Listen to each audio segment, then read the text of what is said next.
సందర్భానుసారంగా దేవుని మందిరాన్ని పురస్కరించుకొని ఒక వచనాన్ని చదువుకొని మనకున్న సమయంలో దేవుని మాటలు ధ్యానం చేద్దాము.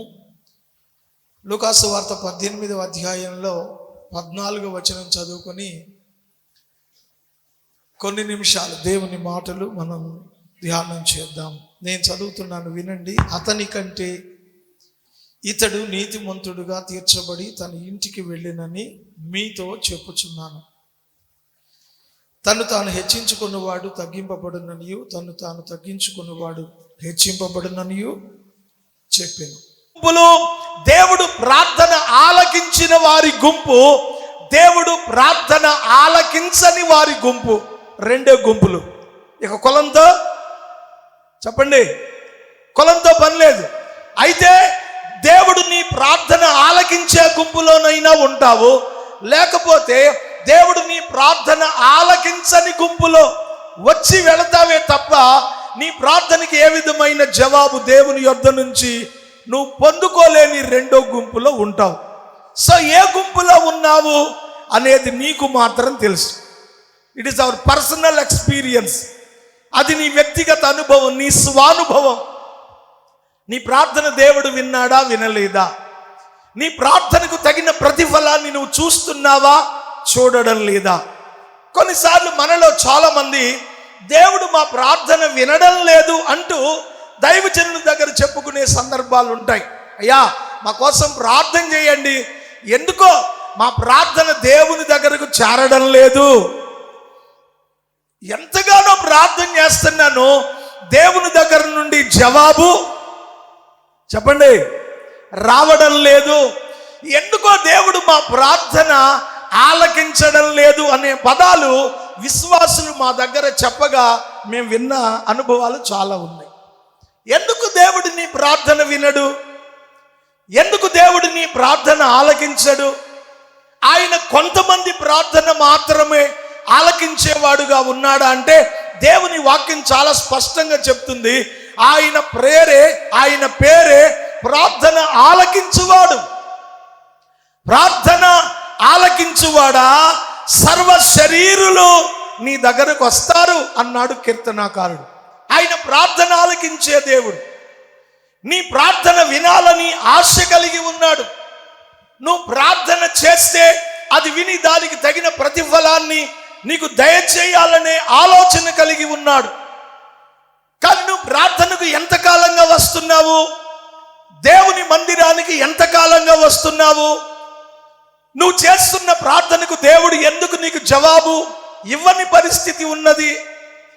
ఎందుకు నీ ప్రార్థన దేవుడు ఆలకించడం లేదు అనేది నువ్వు పరీక్షించుకోవాలి.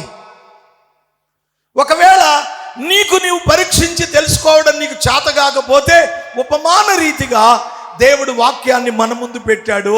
ఇది ఒక అద్దం లాంటిది. వాక్యము అనేది అద్దం లాంటిది. అద్దం ముందుకు మనం వెళితే మనలో ఉన్న లోపాలు కనపడతాయి. గమనించండి, ఎవరైనా సరే బయటకు వెళ్లే ముందు ముస్తాబై ఎక్కడికి వెళ్తారు? అద్దం దగ్గరికి వెళ్తారు. వెళ్ళాలి. నువ్వు అద్దం దగ్గరికి వెళ్ళావనుకో, నువ్వు పౌడర్ సరిగా రాసుకున్నావా లేదా, పాపిట సరిగా తీసావా లేదా, షర్టు గుండీలన్నీ పెట్టుకున్నావా లేదా, కొంతమంది జిప్పు లాక్కున్నారా లేదా, అక్కడికి వెళ్తేనే తెలుస్తుంది. అక్కడికి తెలియకుండా అడాదుడిగా పోయి బయటికి పోయాక ఎవడో ఒకటి చూసి ఒరే పోస్ట్ ఆఫీస్ అనిపించుకునే పరిస్థితి రాకూడదు. సో అద్దం ముందుకు వెళితే లోపాలు సరి చేయబడతాయి. వాక్యం అనే అద్దం దగ్గరకు నువ్వు వస్తే నీ భక్తిలో ఉన్న లోపాలు సరి చేసుకోవడానికి ఇంతకంటే నీకు మరొక మంచి అవకాశం లేదు. స్తోత్రం చెప్పండి. సో అందుకే దేవుడు ఏం చేశాడంటే వాక్యాన్ని మన ముందు పెట్టాడు. ఈ వాక్యం అనే అద్దం ముందు నువ్వు నిలబడితే నీ ప్రార్థన దేవుడు ఎందుకు వినడం లేదో, లేక ఈ రోజైనా ఈ వార్షికోత్సవ వేడుకలోనైనా ఇదిగో నీ ప్రార్థన ఆలకించేవాడివిగా, లేక నీ ప్రార్థన ఆలకించేదానివిగా దేవుని సన్నిధిలో నుంచి నువ్వు వెళ్ళాలి అనేది దేవుని యొక్క ఉద్దేశ్యం. ఎందుకు దేవుడు ఒక వ్యక్తి ప్రార్థన ఆలకించాడు, ఎందుకు దేవుడు ఒక వ్యక్తి ప్రార్థన ఆలకించలేదు? మీరు గమనించండి. సో ఫస్ట్ వీళ్ళని గురించి మరికొన్ని మాటలు మీకు చెప్పాల్సిన అవసరత ఉంది. ఇతడు పరిసయ్యుడు అని చెప్పబడింది. ఒకడు పరిసయ్యుడు, ఒకడు సుంకరి. పరిసయ్యులు అనేవాళ్ళు యూదులే, కానీ పరిసయ్యులు అనే పేరు వాళ్ళకి ఎందుకు వచ్చింది అంటే, యూదులు వాళ్ళ మత విషయమై బాగా నిష్ట కలిగిన వాళ్ళుగా ఉంటారు.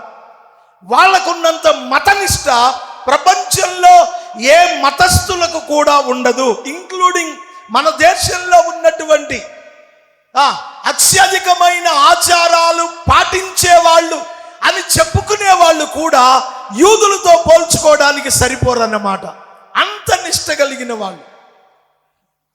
అటువంటి మతనిష్ట కలిగిన యూదులు గ్రీకు చక్రవర్తి అలెగ్జాండర్ చనిపోయిన తరువాత గ్రీకు జాతి 4 ముక్కలైపోతే అందులో ఒక భాగాన్ని అంతియోకస్ ఎపిఫానస్ అనేవాడు పరిపాలించాడు. అతడు పరిపాలించిన కాలంలో యూదుల మతాచారాలను పాడు చేస్తూ దేవుని మందిరంలో వెలిగింపబడవలసినటువంటి దీపం, దేనితో అచ్చము తీసిన దంచి తీసిన ఒలీవ నూనెతో వెలిగించవలసిన దీపాన్ని పంది చమురుతో వెలిగించడం మొదలుపెట్టాడు. అంటే ఆజ్ఞ జారీ చేశాడు. దేవాలయంలో వెలిగించబడే దీపాలిక నుంచి ఒలివ నూనె కాదు, పంది చమురుతో వెలిగించాలి అన్నాడు. రాజు అన్నప్పుడు ప్రజలు ఏం చేయలేరు. కాబట్టి యూదుల యొక్క మత నిష్ట కలిగిన వాళ్ళ మనోభావాలను దెబ్బతీశాడు. మీరు గమనించండి, మతానికి ఎప్పుడైతే దెబ్బ తగులుతుందో, మతస్థుల మనోభావాలు ఎప్పుడైతే దెబ్బతింటాయో ఖచ్చితంగా సమస్యలు పుట్టడం అనేది కారణమవుతుంది. ఈనాడు భారతదేశంలో మత కల్లోల భారతదేశంగా మారడానికి కారణం ఏంటో తెలుసా? మతపరమైన భేదాభిప్రాయాలను ఎవరు రెచ్చగొడుతున్నారు, ఎవరు అలా చేస్తున్నారు అనేది పక్కన పెడితే, మత విద్వేషాలు రెచ్చగొట్టడం ద్వారానే భారతదేశం ఇంత దౌర్భాగ్యపు స్థితిలోనికి దిగజారిపోయింది.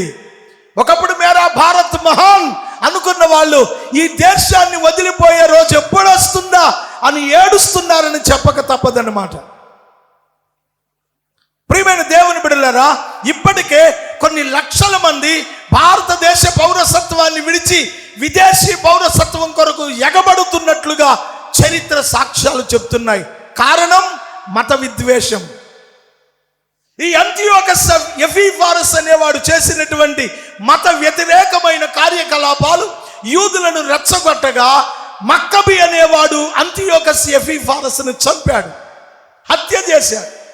అప్పుడు యూదులందరూ ఏం చేశారంటే మక్కబి అనేవాడిని రాజుగా, నాయకుడిగా పెట్టుకున్నారు.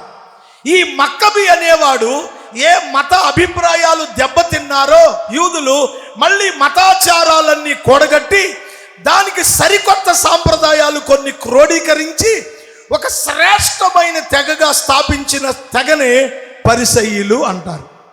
వీళ్ళు యూదులే అయినా యూదులలో ఒక నిష్ట కలిగిన భక్తి చేసేవాళ్ళే పరిసయ్యులు. ఆ పరిసయ్యుడు మందిరానికి వచ్చాడు.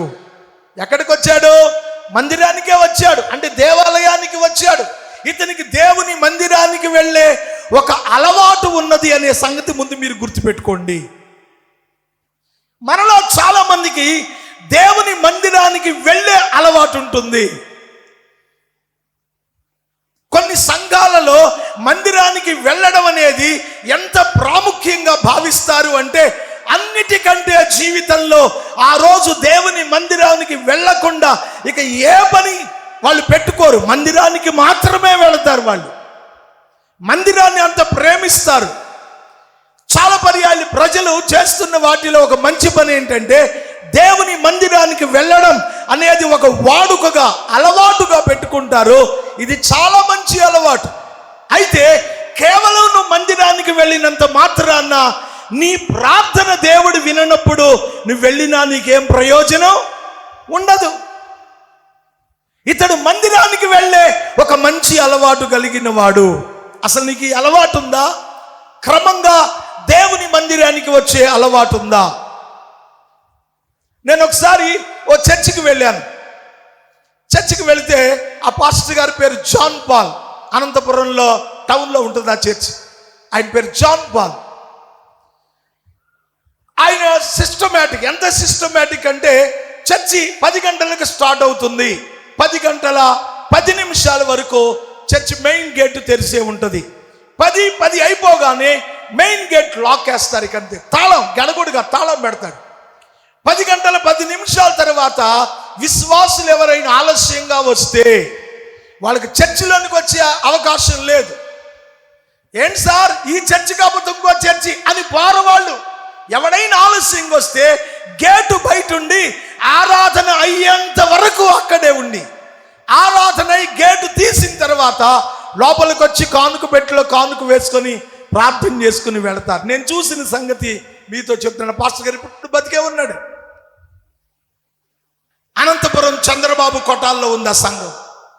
ప్రియమైన దేవుని బిడ్డలు, ఎందుకు ఈ మాట చెప్తున్నానంటే, దేవుని మందిరానికి వెళ్ళే ఒక క్రమం, దేవుని మందిరానికి వెళ్ళే ఒక క్రమం, ఒక వాడుక అనేది నీకు ఉండాలి. నీకు ఇష్టమైనప్పుడు, నీకు తీరినప్పుడు నీ పనులన్నీ చేసుకొని దేవుని మందిరానికి వెళ్ళాలి అనేది కరెక్ట్ అయిన ఆలోచన కాదు. ఎన్ని పనులున్నా టయానికి నేను దేవుని మందిరంలో అడుగు పెట్టాలి అనే ఒక మంచి అలవాటు క్రైస్తవ సంఘానికి కావాలి. స్తోత్రం చెప్పండి, హల్లెలూయా. నెంబర్ 2, ఇతడు దేవుని మందిరంలో ముందుకంటూ వచ్చేసాడు. బలిపీఠం దగ్గరకు, ఆల్టర్ దగ్గరకంటూ వచ్చాడు అని చెప్తున్నా. నువ్వు చూసావు అనమాకండి, నేను చూడలేదు. నువ్వు ఎలా చెప్తావు అంటే, నేను చెప్తుంటే మీకు అర్థమవుతుంది. దేవుని మందిరంలో ముందుకంటూ వచ్చేసి నిలబడ్డాడు. సో నేను అనుకుంటున్నాను, కొంతమంది ఇలాంటి ఆలోచన కలిగి ఉండొచ్చు. ఏంటది? చర్చిలో అయ్యగారికి దగ్గరలో, బలిపీఠానికి దగ్గరలో కూర్చుంటే యేసయ్యకు దగ్గర ఉన్నట్టే అనుకునే ఫీలింగ్ కొంతమందికి ఉంటుంది చర్చిలో.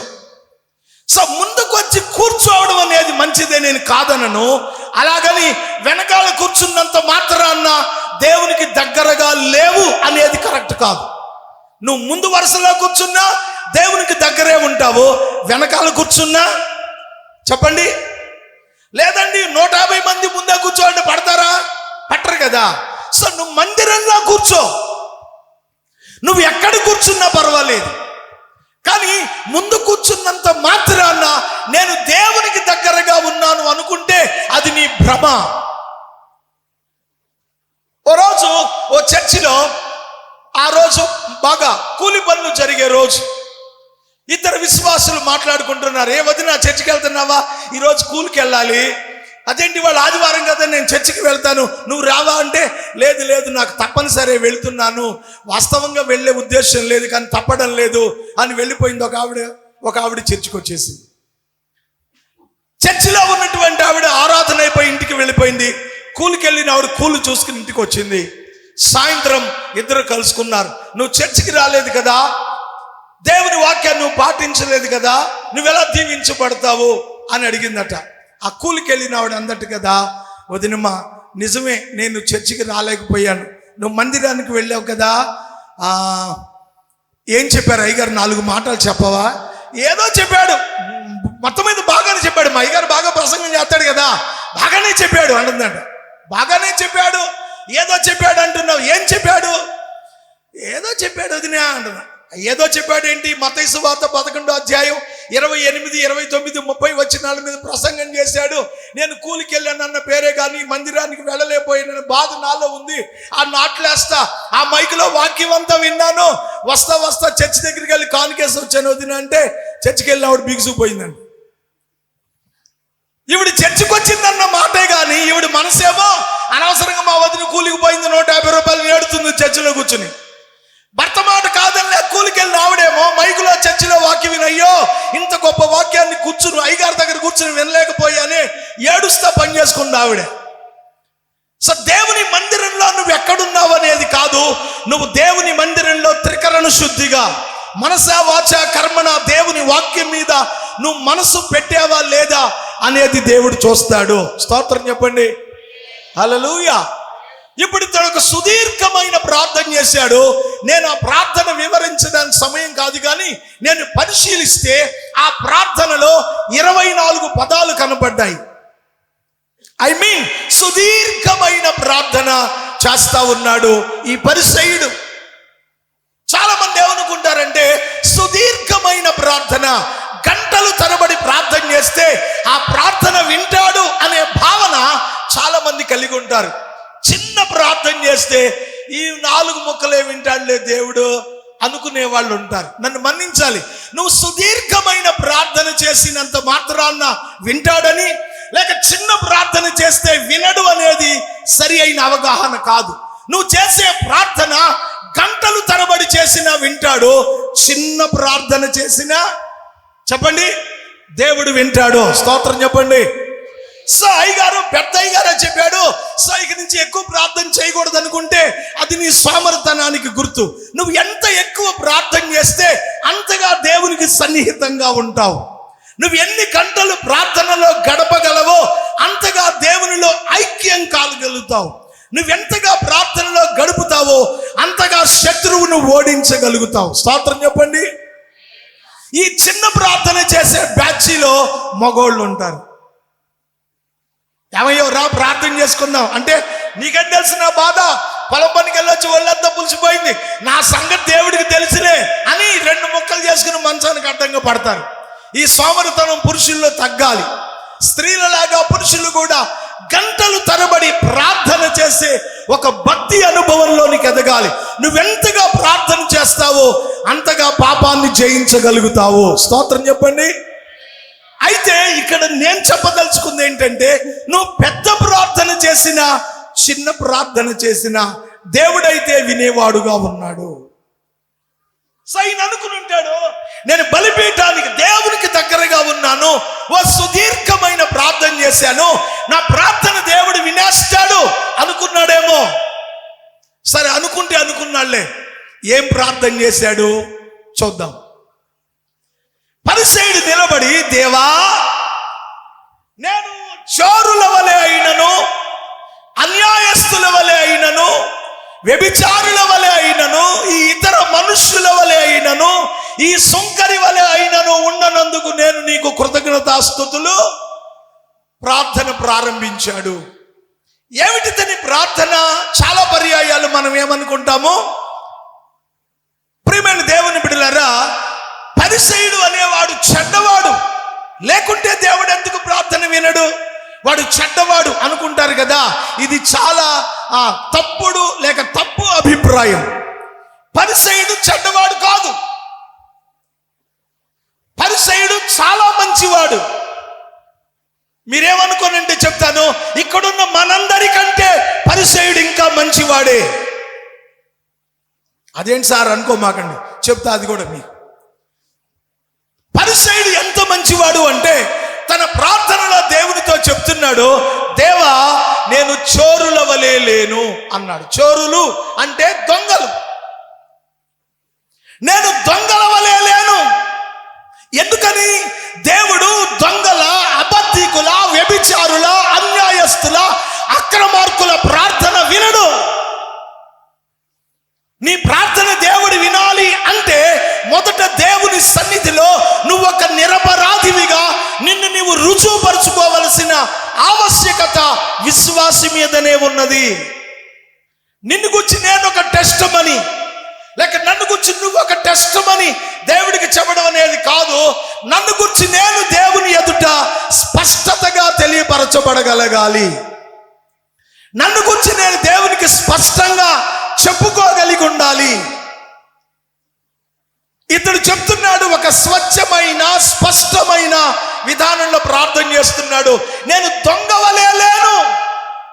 ఎస్, ఇతను దొంగ కాదు. ఎందుకో తెలుసా? ఇతడు దొంగ అయితే దేవుడు ఇతని ప్రార్థన ఆలకించడానికి అవకాశం లేదు. ఇతని ప్రార్థన వినడానికి దేవుడు అంగీకరించడం లేదు. కానీ ఇతడు మంచివాడు, దొంగ కాదు. సో అయితే మేము కూడా పాస్ అనుకుంటారు మీరు. ఎందుకు? మేము కూడా దొంగలం కాదండి. దొంగలు స్టువర్ట్పురంలో ఉంటారు, లేకపోతే ఆకివీడ్లో ఉంటారు, లేకపోతే బిట్రగుంటలో ఉంటారు. ఇక్కడ ఎందుకుంటారు దొంగలు? సో అందులో చర్చిలో ఎందుకుంటారు దొంగలు? జైల్లో ఉంటారు, పోలీస్ స్టేషన్లో ఉంటారు.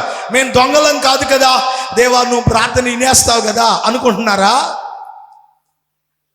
బైబిల్ చెప్తుంది, ఓ రోజు మలాకీ గ్రంథం మనం చదువుతున్నప్పుడు అక్కడ వ్రాయబడింది, ఇదిగో నేను వీళ్ళను దొంగలుగా పరిగణిస్తున్నాను అన్నాడు దేవుడు. వీళ్ళను దొంగలుగా పరిగణించడం ఏంటి ప్రభువా? వీళ్ళు నీ పిల్లలు, నీ పేరు పెట్టబడిన వాళ్ళు కదా. అంటే ఇదిగో వీళ్ళు గజ దొంగలు. చెప్పమంటావా మలాకి? లోకస్తులు ఇళ్లలో కన్నం వేస్తారు, వీళ్ళు నా మందిరంలో కన్నం వేసే ముసుగు దొంగలు.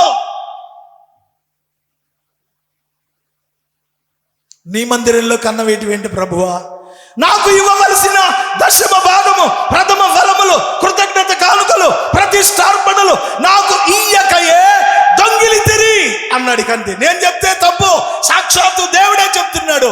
ఇవన్నీ నాకు చెందవలసినవై ఉండగా ఇవన్నీ వీళ్ళు దొంగిలించారు. ఎవరు వీళ్ళు? విశ్వాసులు. ఎవరు వీళ్ళు? దేవుని పిల్లలు. ఎవరు వీళ్ళు? ఆయన బల్లలో చేయి వేస్తున్నారు. అయ్యో, ఊరంతానేమో వీళ్ళు పరిశుద్ధులు, పవిత్రులు, దేవుని పిల్లలు అని గంట కొట్టి చెప్తుంటే నువ్వేంటయ్యా దొంగ అంటావంటే ఆ ఊరోళ్ళకు కూడా తెలియదు నా చర్చకు వచ్చే దొంగల గురించి. వీళ్ళు గజ దొంగలు, మలాకి నా సొమ్మే దొంగిలించారు అన్నాడు. ఇప్పుడు ఆలోచన చేద్దాము, ఎంతమంది దేవునికి నమ్మకంగా ఇవ్వవలసిన దానికి సరిపడా దశమ భాగము దేవునికి చెల్లిస్తున్నారు. నేను మిమ్మల్ని చేతులు ఎత్తమని మిమ్మల్ని సిగ్గుపరచడం కొరకైతే కాదు. దేవుని మాట మీ జీవితాలను మరొకసారి పరిశీలించుకోవడానికి, ఎవరికి వారు పరీక్షించుకోవడానికి, దేవుడు మీ ప్రార్థన వినదగిన స్థితిని మీరు సంపాదించుకోవాలనే దేవుడు మీతో మాట్లాడుతున్నాడు. ఆలోచన చేయి, ఎన్నిసార్లు నువ్వు దశమ భాగం ఎగ్గొట్టుంటావు? ఎన్నిసార్లు ప్రథమ ఫలాలు ఎగ్గొట్టుంటావు? ఎన్నిసార్లు కృతజ్ఞత కానుకలు ఎగ్గొట్టుంటావు? ఎన్నిసార్లు స్థానిక సంఘంలో ఇవ్వవలసిన దశమ భాగాలు ఎవడో టీవీలో ప్రసంగం చేసి నెంబర్ పంపిస్తే ఆడికి పంపించుంటావు. ఏమైంది నా దశమ పలానా టీవీ వాడికి పంపించానండి అని చెప్పి చేతులు దులిపేసుకునే నువ్వు దొంగవి కాగా? అదేంటి సార్, దేవుడేగా, దేవుడి సేవకుడేగా అంటావేమో.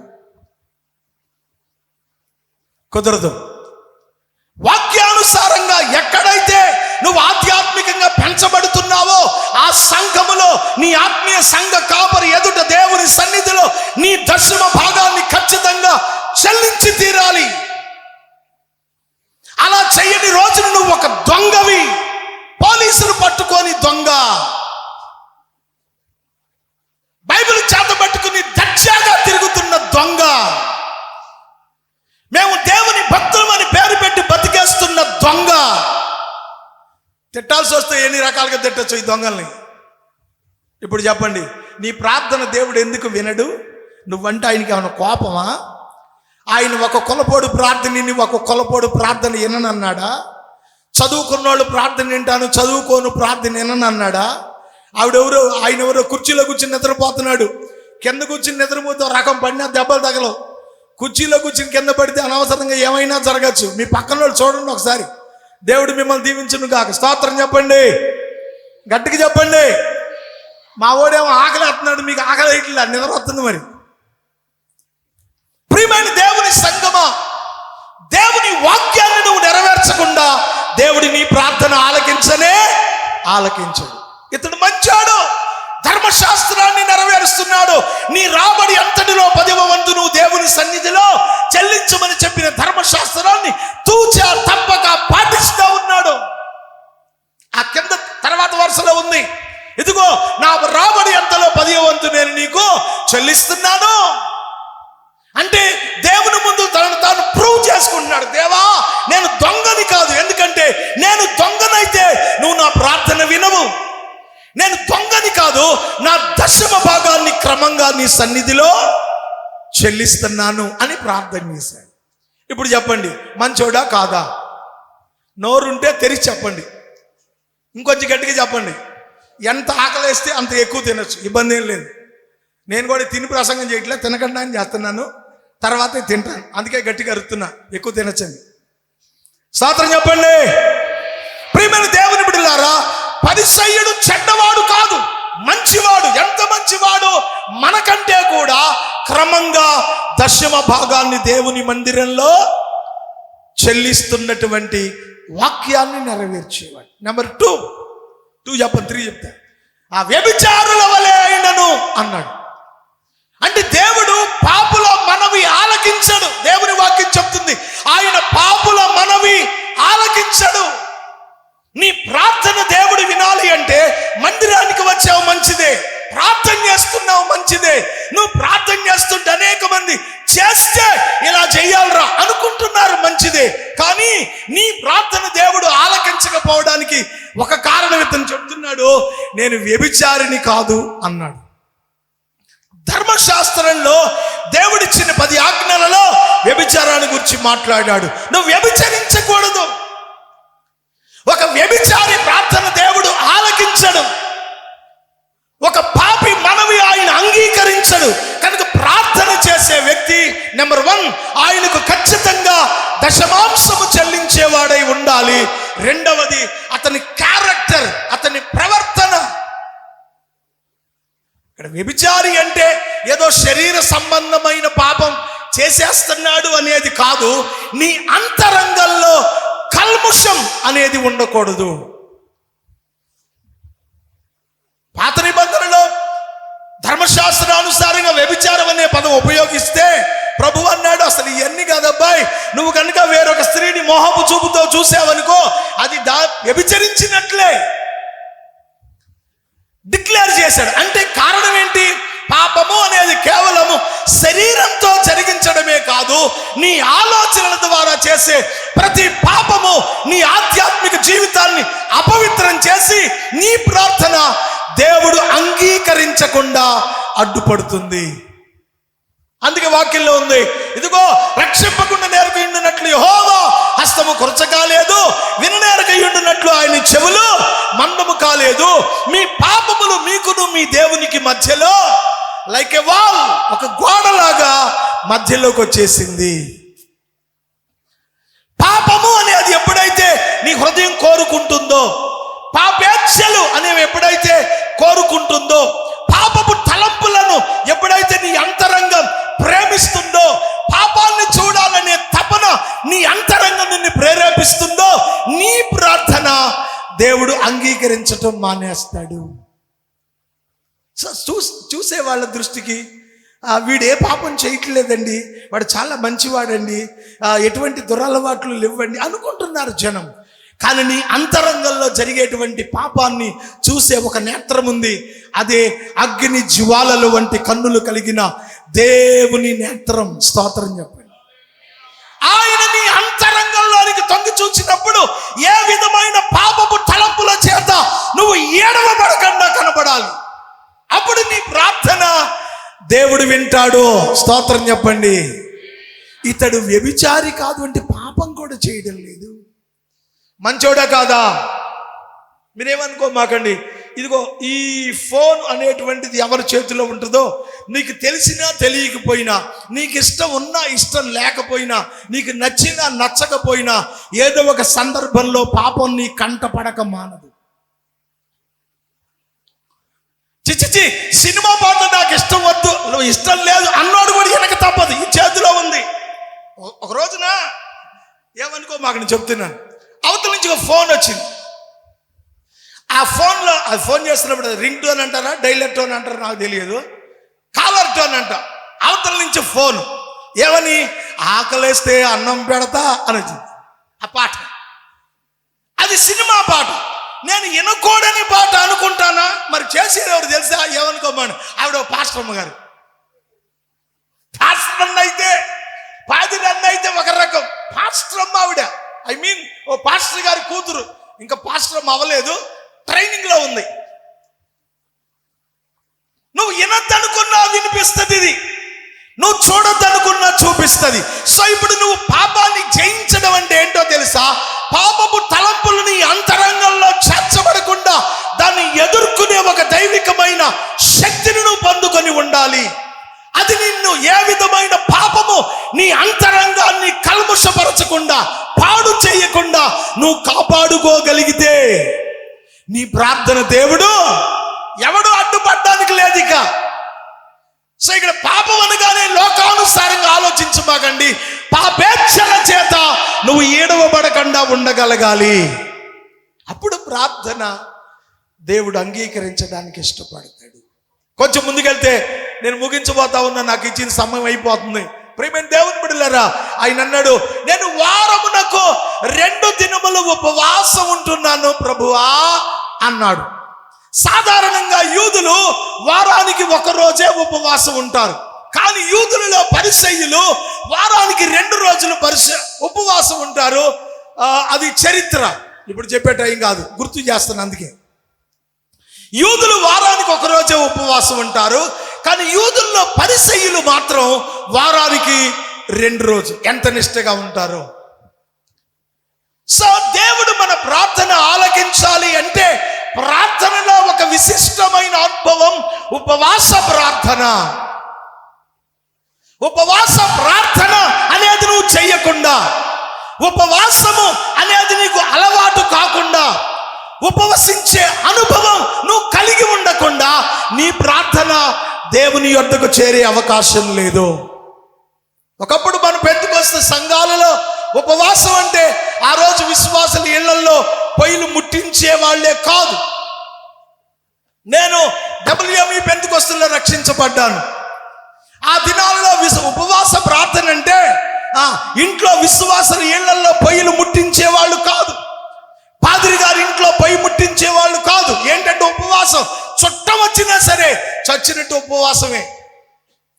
ఈ రోజున ఉపవాస ప్రార్థన అనేది ఎలాగైపోయిందంటే పేరుకు మాత్రం ఉపవాస ప్రార్థన, తినడం మాత్రం ఆదివారం తిన్నదానికంటే ఎక్కువ తినేవాళ్ళు ఉన్నారు. మీరు నవ్వడం కొరకు నేను చెప్పలేదు, నిజము అని మీరు రియలైజ్ కావాలనేది నా ఉద్దేశం. ఏమనలేదు సార్, షుగర్లు, బీపీలు, గ్యాస్ ట్రబుల్ ఏముంటాం ఉపవాసం. నేను చాలా పర్యాలు బావగారితో చెప్తా ఉండేవాడిని. నేను చాలాసార్లు చెప్పాను, నువ్వు ఈ ఉపవాసాలని నెలకు 10 రోజులు 15 రోజులు ఇట్లా కడుపు కట్టుకొని అట్లా ఆరోగ్యం పాడు చేసుకుంటా నువ్వు ఇట్లా ఉండడం ఏంటి అంటే, ఏం చేద్దాం బావా, వాళ్ళు ఉండలేరు, వాళ్ళ కోసం మనం ఉండాలి.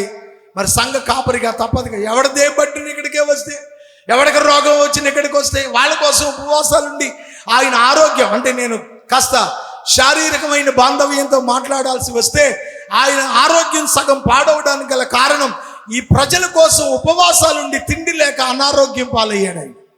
సో అనారోగ్యం అనేది ఎప్పుడైనా వస్తుంది. దేవుని చిత్తంలో మనం ఎలా చచ్చిపోవాలంటారు, చచ్చిపోతాం. చావు గురించి భయపడే వాళ్ళం కాదు, ఆలోచించే వాళ్ళం కాదు. కానీ నేను ఉపవాసాల ద్వారా శరీరాన్ని చాలా వరకు నష్టపరుచుకున్నాడు ఆయన. ప్రియమైన దేవుని బిడ్డలారా, దేవుని పిల్లలు ఉపవసించి ప్రార్థన చేసే అనుభవం అనేది కలిగి ఉండాలి.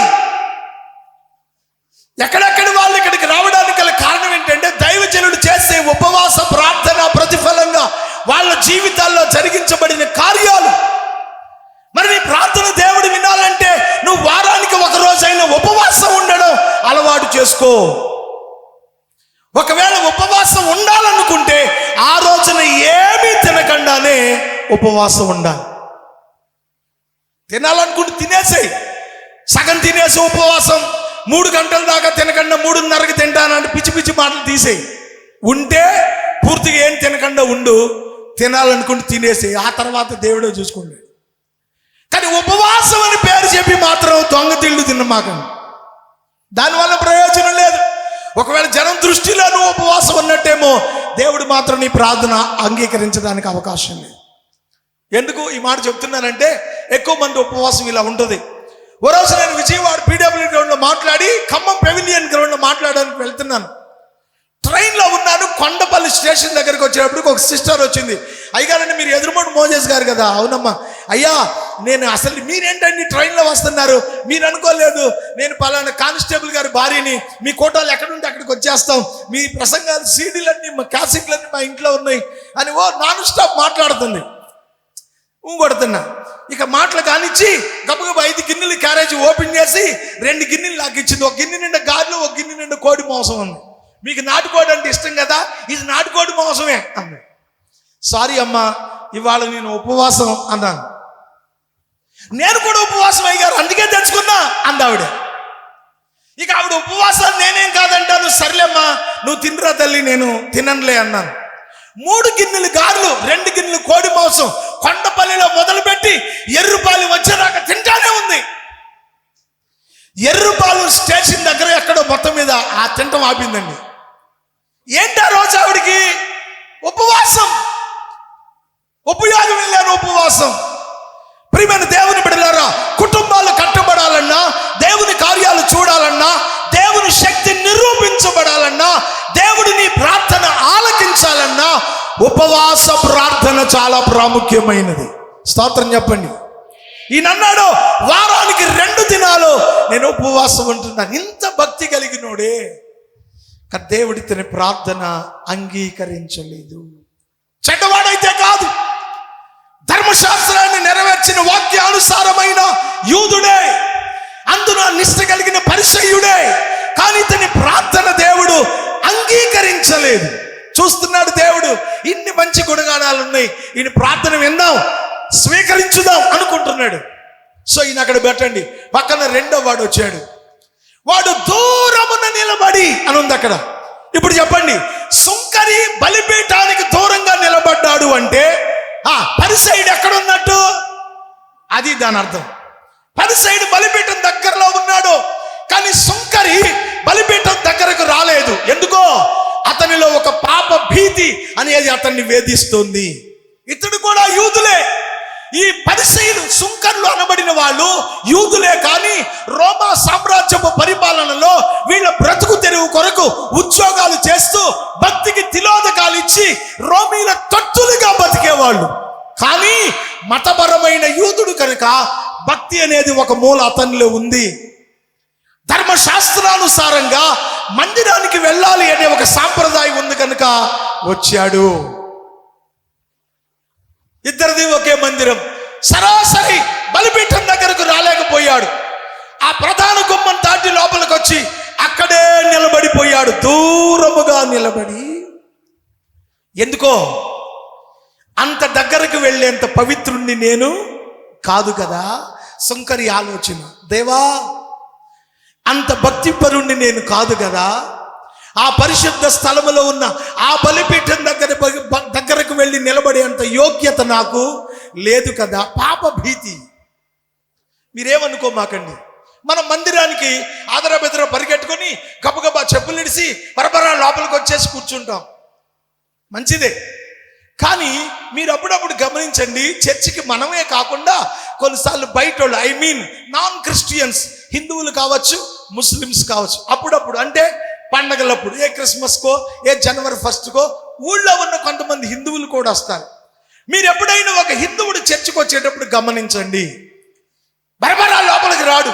ఆ గుమ్మం దగ్గరకు రాగానే ఆగిపోతాడు. ఆ హిందువుల గుమ్మం దగ్గరికి రాగానే ఆగి కొంచెం ముందుకు వంగి ఆ గుమ్మాన్ని ఇలా కళ్ళకి అద్దుకొని లోపలికి వచ్చి అయ్యగారికి దండం పెడతారు. What happen? ఏం జరిగింది నీకు?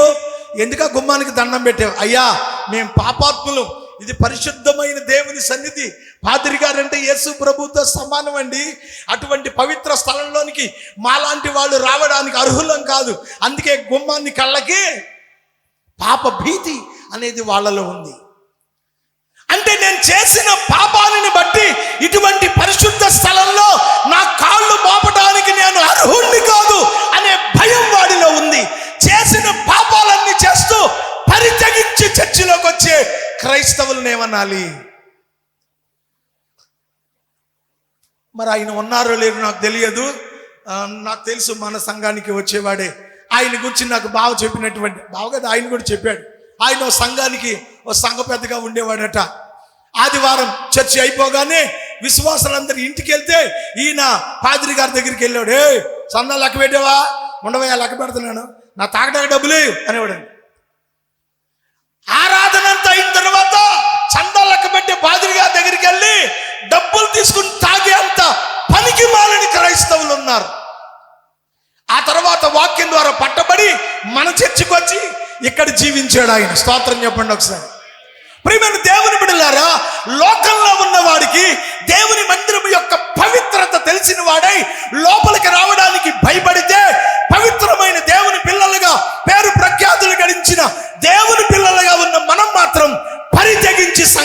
అడుగు పెడతాం.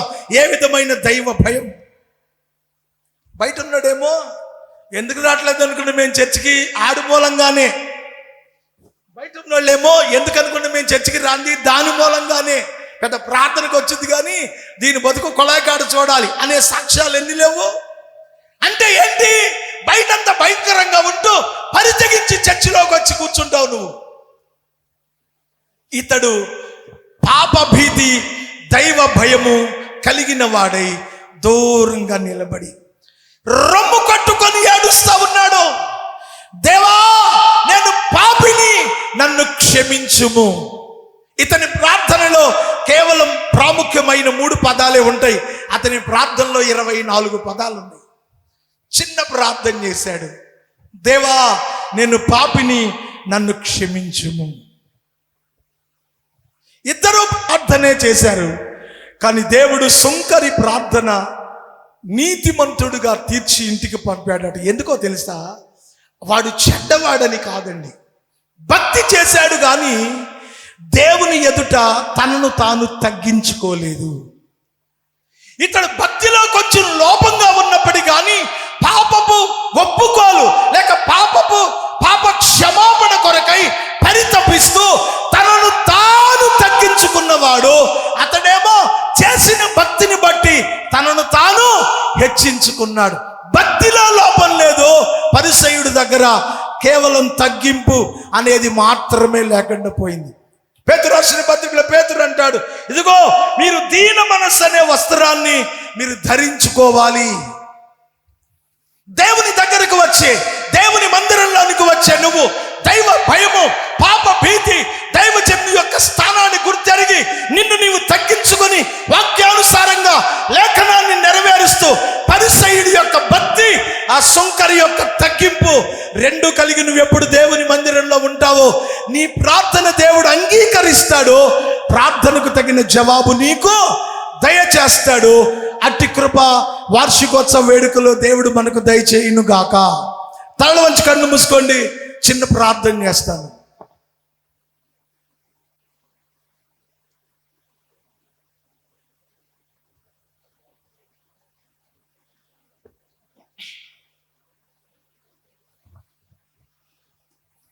ఒక్క క్షణం ప్రార్థన చేసుకోండి. దేవా, మా దేవాలయ వార్షికోత్సవ వేడుకలో మా దైవజనులను జ్ఞాపకం చేసుకుంటూ నీ సన్నిధిలో ఈ యొక్క సిల్వర్ జూబ్లీ సెలబ్రేషన్లో ఈ రీతిగా నేను సేవించే భాగ్యం మీరు మాకు ఇచ్చారు, అందుకొరకు వందనాలు. నీ మందిరంలోనికి వచ్చిన ఇద్దరిలో ఒకరి ప్రార్థన మాత్రం మీరు అంగీకరించారని ఉంది. ఒకవేళ నా జీవితంలో భక్తిలో ఏదైతే లోపంగా ఉన్నదో దానిని నేను సరిచేసుకోవడానికి సిద్ధంగా ఉన్నాను. ఇదిగో పరిసయ్యుడు నీ మందిరానికి వచ్చాడు, అతడు నీ బలిపీఠం దగ్గరగా చేరాడు, తనకు కలిగిన భక్తిని నీ ముందు తెలియపరిచాడు. అటువంటి భక్తి నేను కూడా చేస్తాను. క్రమంగా నీ మందిరానికి వస్తాను, నీ సన్నిధిలో ప్రార్థన చేస్తాను, నా దశమ భాగాన్ని ఖచ్చితంగా నీ సన్నిధిలో చెల్లిస్తాను. అంత మాత్రమే కాదు, ఏ విధమైన లోభమునకు, అవిధేయతకు, అపవిత్రతకు నా అంతరంగంలో తావు లేకుండా కల్మషం లేని హృదయంతో పవిత్రంగా నీ సన్నిధిలో ఉంటాను, ఉపవాసాన్ని పాటిస్తాను. పరిసయ్యుడు చేసిన భక్తి నువ్వు చెయ్యాలి. అదే సమయంలో పరిసయ్యుడు దేవుని ఎదుట తనను తాను తగ్గించుకోలేకపోయాడు, హెచ్చించుకున్నాడు. భక్తి చేయడం మంచిదే, కానీ నిన్ను నువ్వు హెచ్చించుకోకూడదు. దేవుని ఎదుట నిన్ను నువ్వు తగ్గించుకోవాలి. ప్రభువే చెప్పాడు, తనను తాను హెచ్చించుకొని వాడు తగ్గించబడునని, తగ్గించుకొని వాడు హెచ్చింపబడునని. ఇతడు తగ్గించుకోలేకపోవడం అనే చిన్న తప్పిదం తన ప్రార్థన దేవుని యొద్ద నుండి జవాబు పొందకుండా చేసింది. సుంకరి తనను తాను తగ్గించుకున్నాడు, పాపపు పశ్చాత్తాపాన్ని పొందాడు. నీ సన్నిధిలో తన యొక్క భక్తిని కనపరుచుకునే ప్రయత్నంలో తనను తాను నీకు అప్పగించుకున్నాడు. ఆ సుంకరిలో ఉన్న తగ్గింపు, విధేయత, భక్తి, పాప భీతి నాలో దయచేయి నాయనా. నేను చేసే ప్రతి ప్రార్థనకు జవాబు పొంది వెళ్ళే స్థితిలో నన్ను ఉంచండి.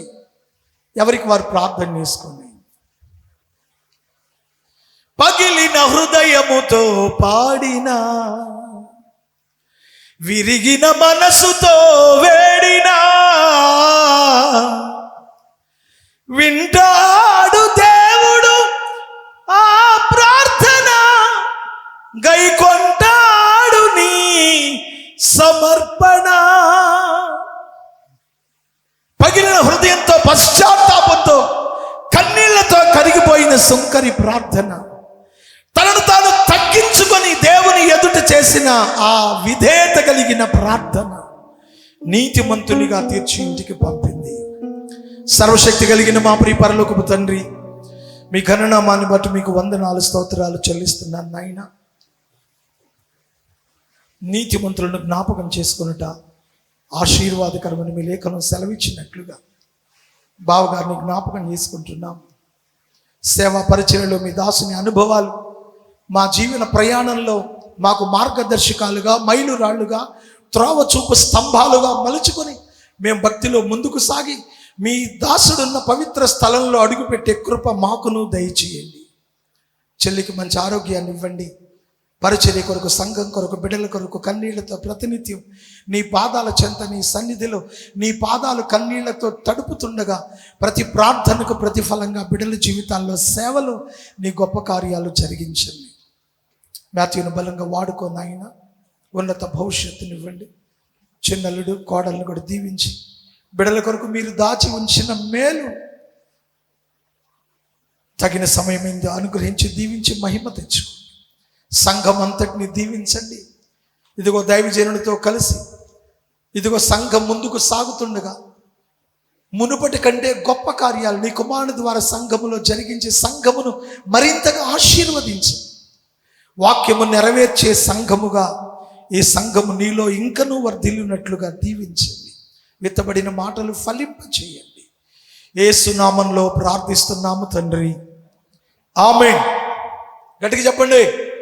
మీ అందరికీ వందనాలు. మరొక పర్యాయం ఆల్మైటీ గాడ్ చర్చ్ మినిస్ట్రీస్ తరపున మా కుటుంబ పక్షంగా చెల్లికి, మరి దైవజనులకు, కుటుంబం అంతటికి, సంఘానికి యానివర్సరీ సెలబ్రేషన్ సందర్భంగా గ్రీటింగ్స్ తెలియజేస్తాను. May God bless you.